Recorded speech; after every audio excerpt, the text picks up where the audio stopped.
So there's kind of three different pieces that we need to discuss to really get a sense of what freestyle timing is all about. And so the first part is the arm-to-arm timing and how that changes depending on the speeds that swimmers are swimming.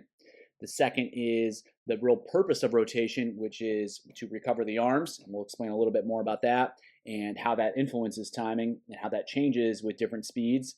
And then we'll talk about timing in terms of the rotation and the pull, which is actually pretty similar regardless of the speed that swimmers are swimming at. And we'll take a look at what that looks like as well. So let's get into it. So when we take a look at distance freestyle, what we see is overlap timing. And you can see right here, both arms are in front of the body at the same time. And that's what's considered overlap because the arms are overlapping in the front of the stroke. And so what that does is from right here, more or less stops creating propulsion with the arms. There's a gap in propulsion until probably right about there where no propulsion is being created with either arm. And so when the arms overlap in front, the drawback is that you have gaps in propulsion. The benefit is it allows typically for energy saving, it's a little bit more of an efficient stroke. So in terms of the arm-to-arm timing at slower speeds, there's overlap in the front. And when one arm is working at a time and there's a period of time where neither arm is creating any propulsion. And that can happen when swimmers are really patient out in front. They wait to set up the catch, they wait to set up the stroke, and then they get into it, and then they pull. And then they wait, and then they pull.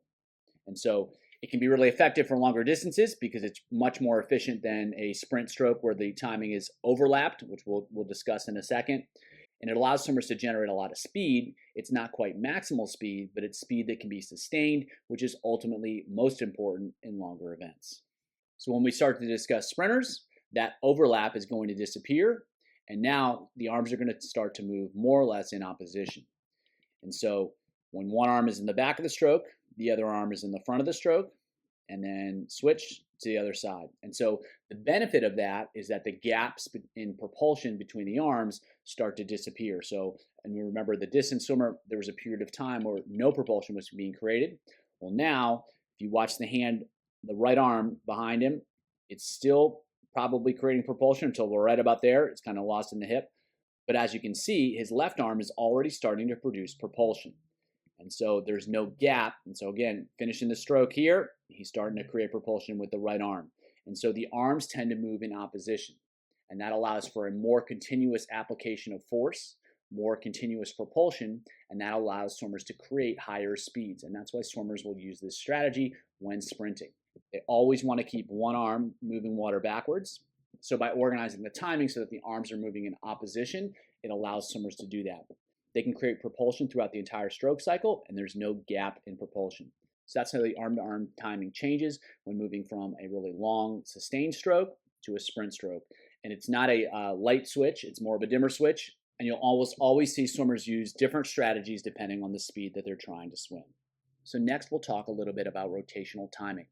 And so the reason that swimmers rotate is basically, if they try to stay flat, it's pretty much impossible to get your arm out of the water behind your body because the human shoulder joint is not built to do that. You can do it in fly, but that's only because you lift out of the water. And so you have to either lift out or rotate in order to get the arm out of the water. And so that's why swimmers do it. And so the recovery of the arm is going to be tied to the rotation. However, what happens is in order to create that either overlapping or oppositional timing we see in distance events and sprint events, swimmers have to change the timing of the arm recovery.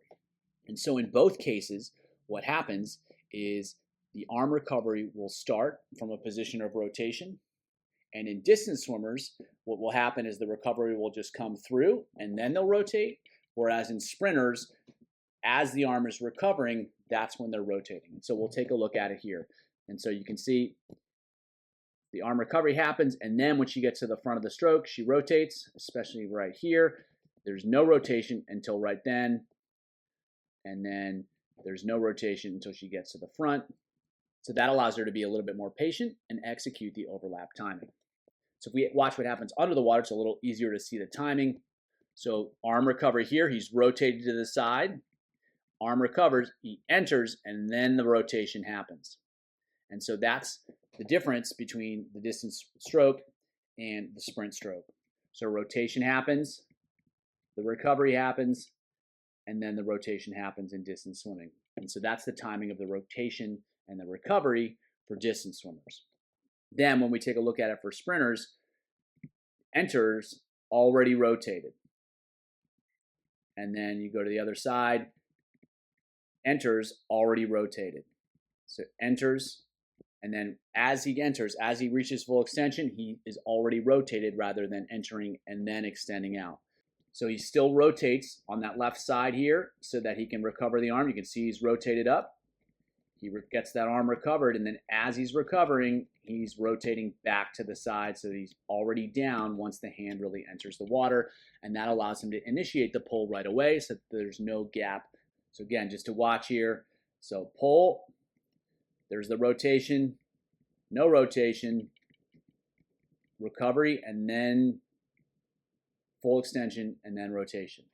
Whereas if we watch the sprinter, rotated, recovering, and then as the entry happens, already rotated back as opposed to extending forward and then rotating. And so that allows the distance swimmers to be more patient in the front of the stroke, which is what we want, and it allows the sprinter to be more aggressive in the front of the stroke, which is also what we want.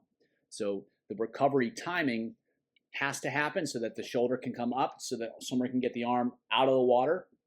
And then as they recover the arm, they're either going to be patient when they're a distance swimmer and then recover forward, or they're going to swing it around and recover as they rotate. And that's going to be a key difference in what determines the arm-to-arm timing, because that's the primary point of difference. So the last piece we'll take a look at is the rotation of pull timing. And so the swimmer gets to right about here, right when they're in the meat of the pull, the body is pretty flat, and then it rotates through as he pulls. So sets up the stroke, more or less flat, right as the arm crosses the shoulder, and then rotates through the pull. So one more time, sets up the stroke, rotates back, and now is pretty flat, and then is rotating as he pulls. Now with the sprinter, the same thing is happening. So starting to pull, now he's pretty flat, and then he's rotating through the back half of the pull. And so the rotation and pull timing is the same whether it's a sprinter or a distance swimmer. So we'll watch it one more time here with the sprinter. So he's rotated a little bit to his left here. Now he's flat, and now he's rotating more to his right as he pulls through. So the timing between the pull and the rotation is the same for sprinters and distance swimmers. That part doesn't change because that allows swimmers to put their arm in the strongest position, to use the strongest muscles of the back. If you've heard of the open armpit concept, that's what allows the armpit to stay open for that much longer so that they can create more propulsion as they go through each pull. So one more time here, we'll take a look with the distance swimmer.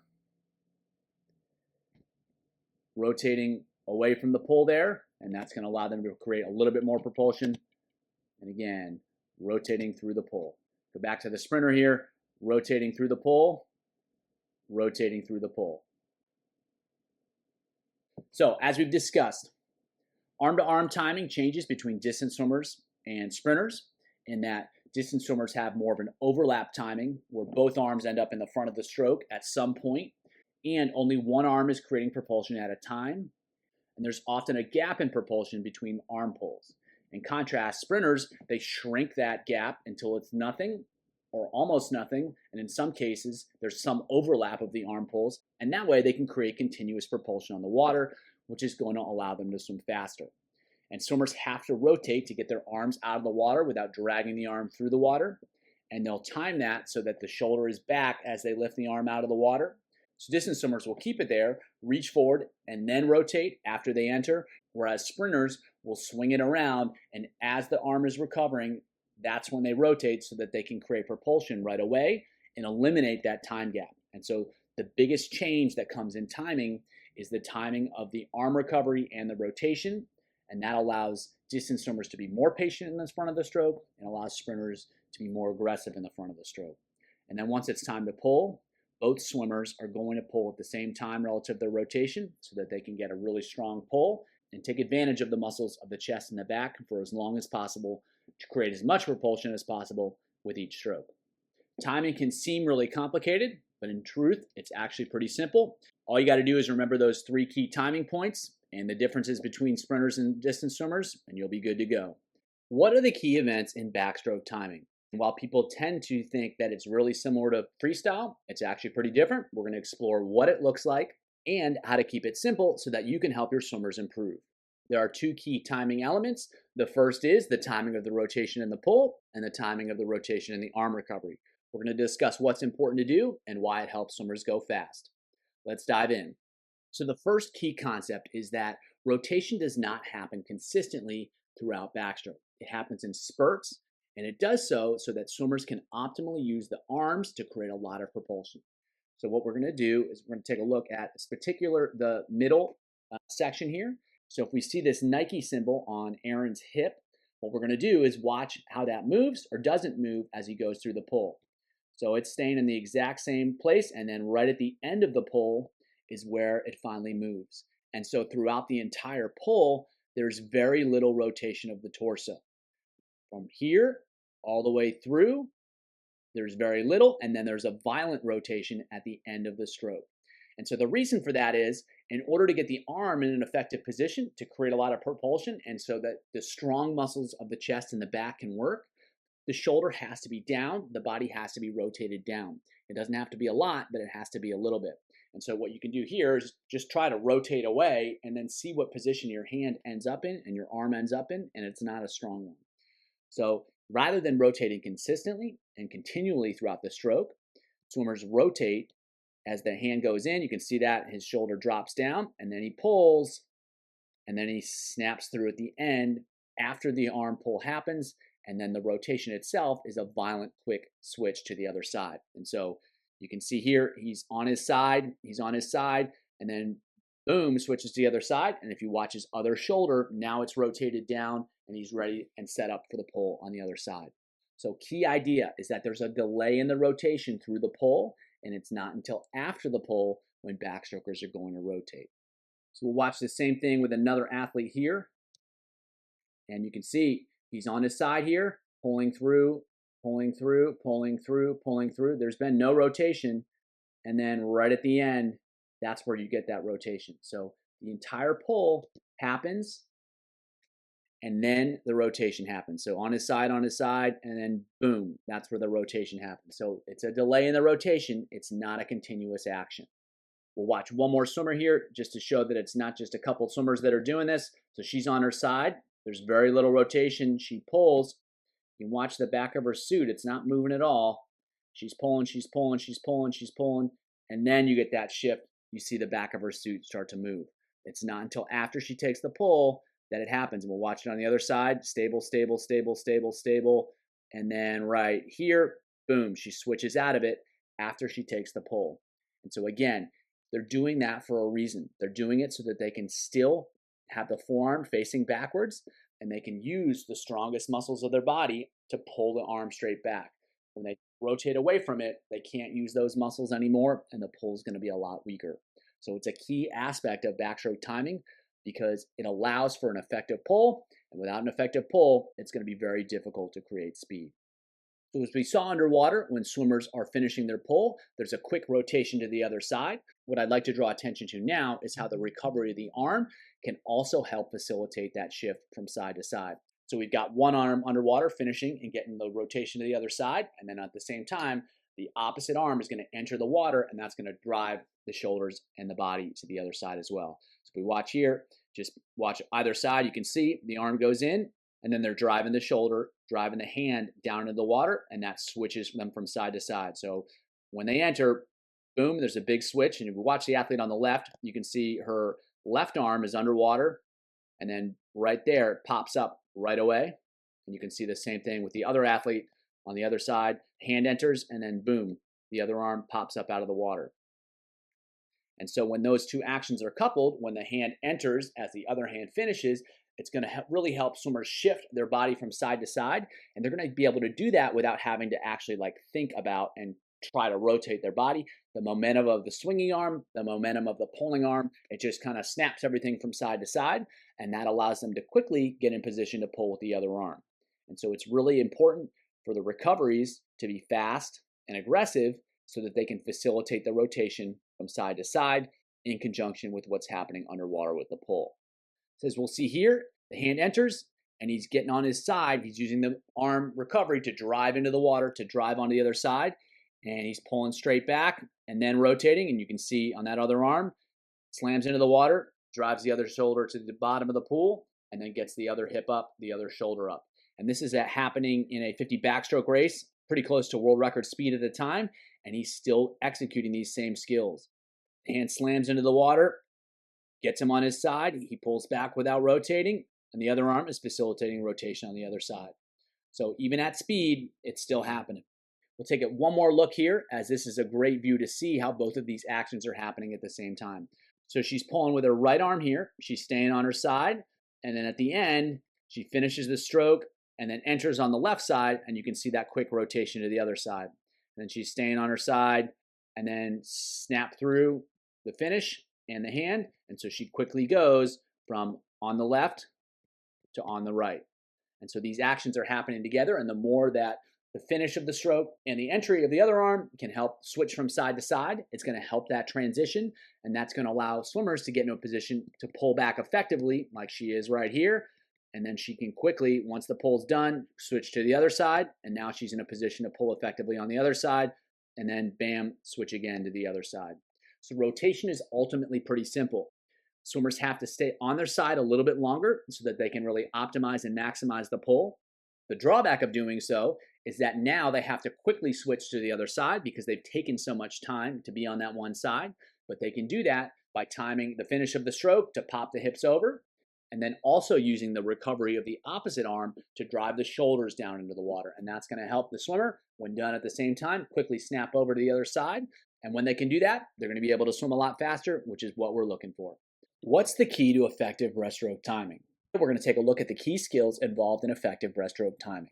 Breaststroke timing is one of those things that can be really frustrating for both swimmers and coaches alike. It can be there one moment and gone the next. It's something that swimmers really struggle with achieving in the first place, and once they get it, it can be something that can disappear just as fast. So what we're going to do here is we're going to take a look at the underlying skills which determine effective breaststroke timing, and we're going to keep them as simple as possible so that way we can help swimmers learn those key skills as quickly and easily as possible. And as we'll see, effective timing changes based upon how fast swimmers are going to swim. And when swimmers understand what great timing is all about, they can adjust their timing in order to meet the demands of the event and adjust their timing based upon their own specific needs. Let's dive in. As frustrating as breaststroke timing can be, it's actually pretty simple when it comes down to what swimmers need to do in order to swim well. They need to time the stroke so that they can create a lot of propulsion with the arms when the legs are in a streamlined position, and then create a lot of propulsion with the legs when the arms are in a streamlined position. They have to time those two different goals so that they can both happen at the same time, and they can happen at relatively high stroke rates. So let's take a look at it in a 200 breaststroke context when there's a little bit less pressure to keep the rate up. So as we'll see with this swimmer here, he's pulling, but his legs are almost completely straight, and he's in great alignment with his lower body. So that's going to reduce the amount of resistance he creates as he's creating a lot of propulsion. So it's adding a positive and a really small negative instead of a really big negative, which is just going to cancel out that propulsion. So we want a lot of propulsion and not a lot of resistance. So you can see the legs stay pretty long, pretty streamlined. Right now he's finished his pull. Now the legs are going to start to come up. And then he recovers the arms really quickly, and he just now starts the kick, and he's almost in a perfect streamline already. And then once he gets to the second half of the kick, he is in a really great line. So what they're trying to do is create as much propulsion as they can with the arms when the legs are really streamlined. So right here, legs are really streamlined, and then kicking once the arms are moving into alignment and they've achieved a really good streamlined position, then the legs go. So that's ultimately what swimmers need to do.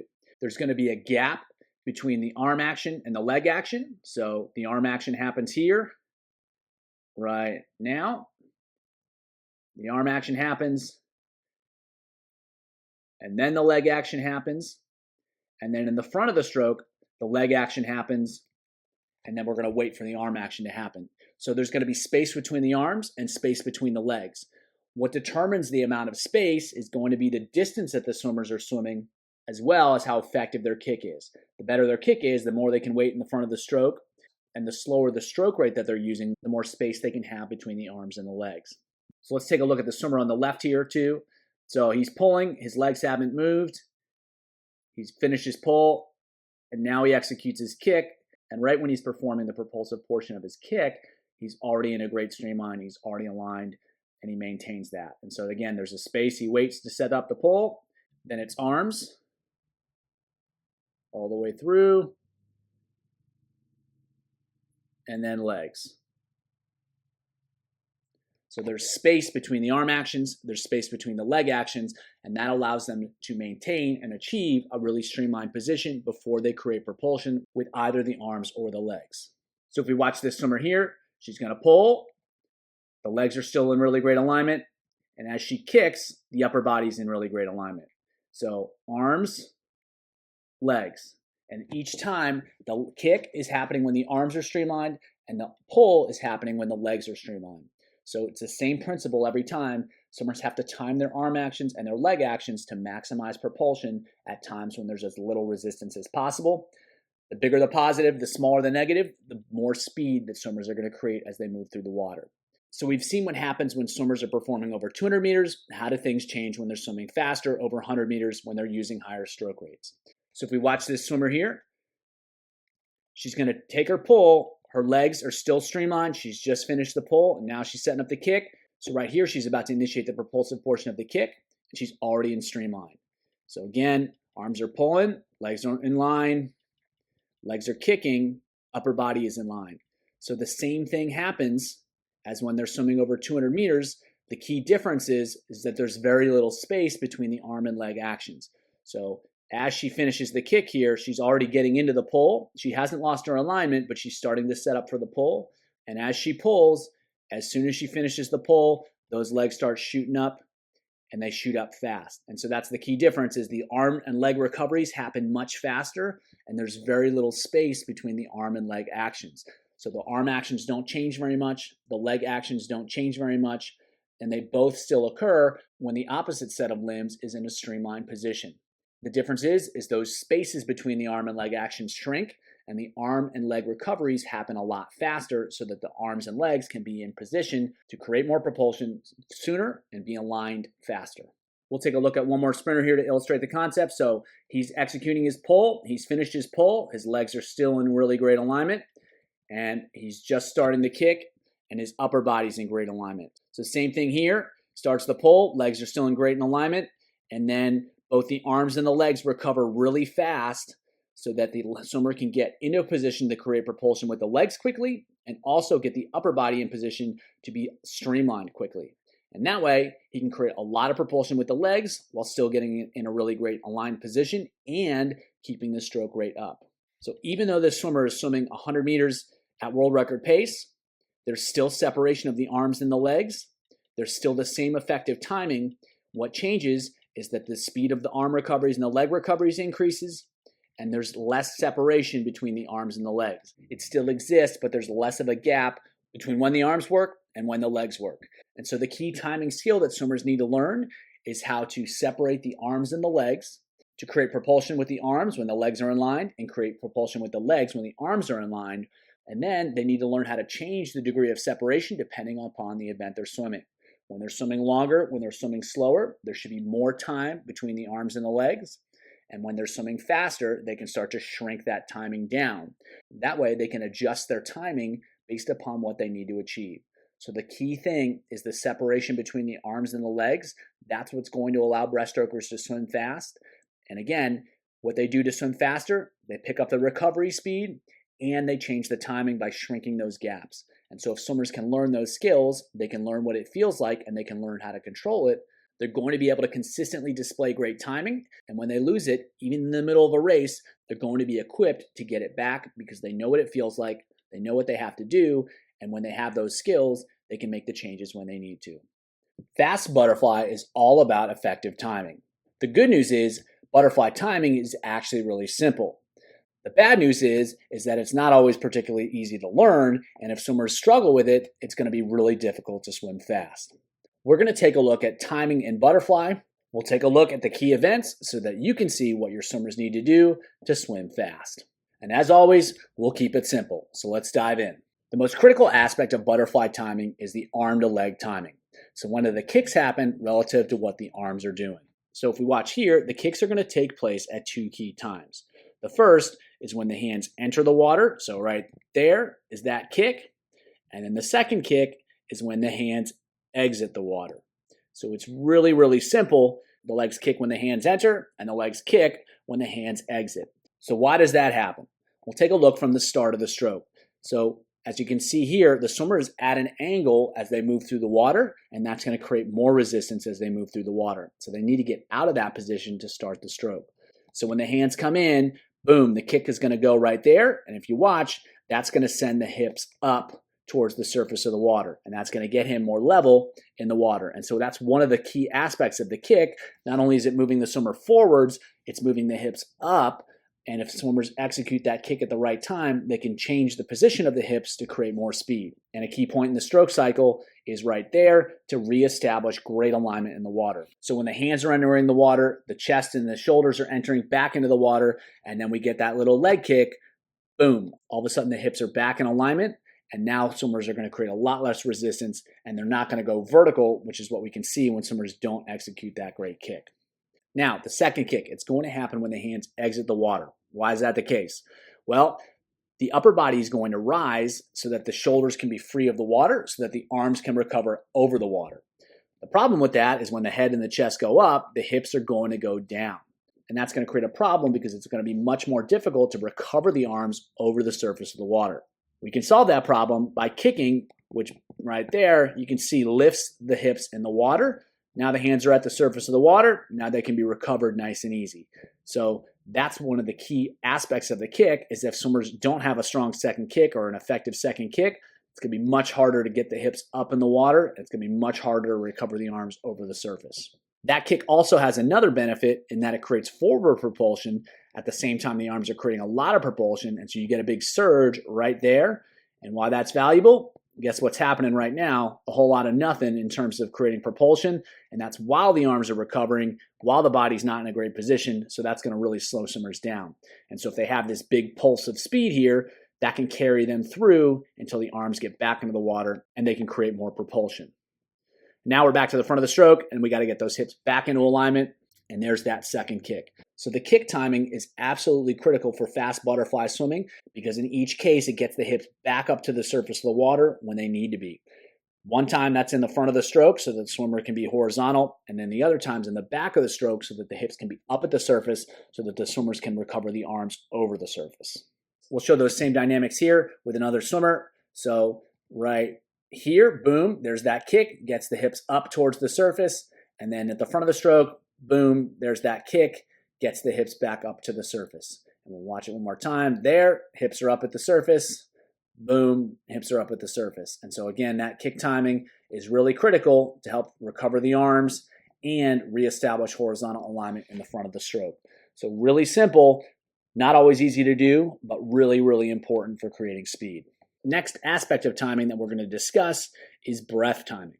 And like kick timing, breath timing is pretty simple and it's even more intuitive. So what's going to happen is that in order to breathe effectively, swimmers want to time their breath with the rising of the body and the falling of the body. So they're going to start their breathing action as the upper body starts to rise. You can see his head lifts up there. He's getting ready to breathe.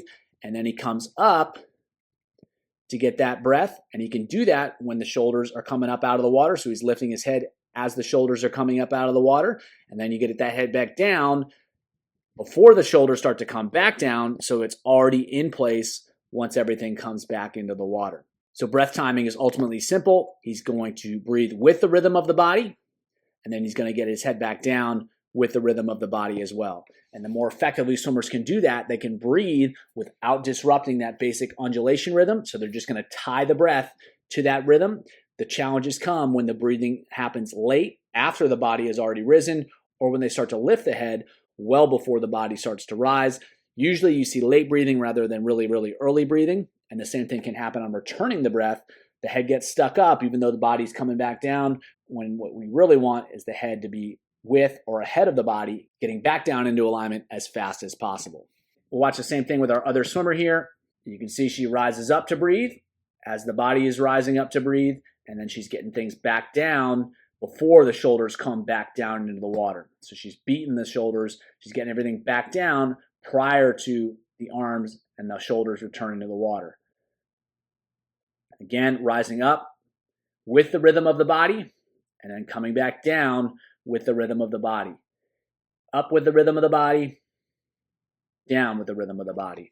It's going to be a lot more effective to stay with the body because that's going to give them the range of motion they need to actually get their head out of the water.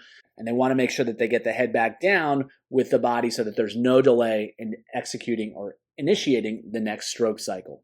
Last skill we're going to talk about is how swimmers can use undulation to make their pull more effective. So if you notice here, he's going to rise up as he begins to execute his pull, and that's going to create a much more powerful pull than if he tried to stay really level. So as he sets up the pull, once it's set up and he starts to pull, that's when he starts to rise. If you've ever done a pull-up or you've seen someone do a pull-up, what most people do is they arch their back when they pull, and that's exactly what he's doing here. As he begins to pull, he arches his back and then uses that motion to create even more propulsion, more force. And so you can just do that yourself here. If you think about arching there, you're going to feel a stronger contraction, a little bit more powerful contraction. And so rather than being late on the pull or being early on the pull, by pulling with the rising body, swimmers are going to be able to create a lot more propulsion than they would if they just tried to stay really level in the water. So a powerful pull is made even more powerful by initiating the pull when the swimmer is rising up, whether they're breathing or even when they're not breathing, there's still going to be a rise with the upper body right there, and that's going to create more propulsion than if the swimmer tried to stay extremely level throughout the stroke cycle. We can watch the same thing with this swimmer. So as she begins to rise up, that's where the pull happens.